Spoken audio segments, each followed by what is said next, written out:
na yung paglagay ng towel sa likod, no? Just in case na ikaw lang mag-isa, si daday nasa work.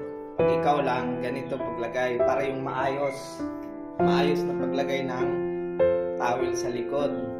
Ganito, oh. Diba, ikaw lang mag-isa.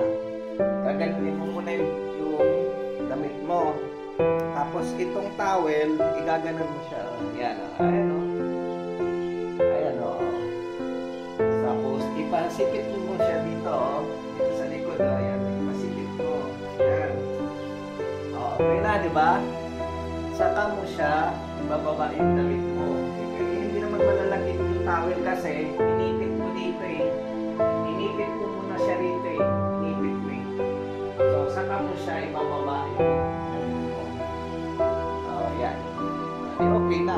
Saka mo hilahin ng konti para sumabit yan. Oh, diba? Tapos, mag-tuck-in ka.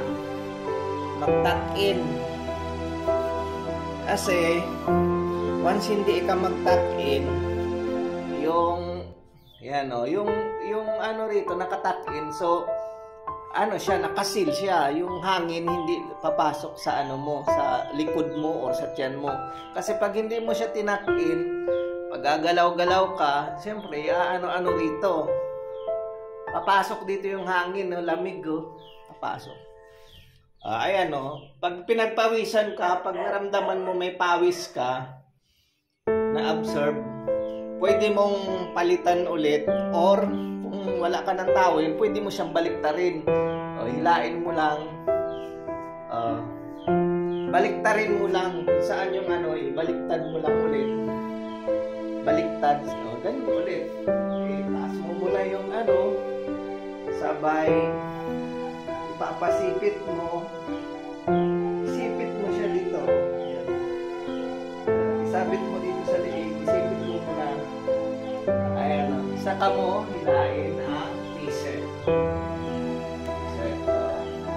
Ayan, maayos na maayos.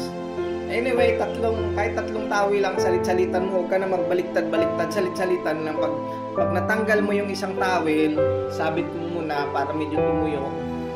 Yung isa na naman, kahit dalawang tawid lang. Okay, diba?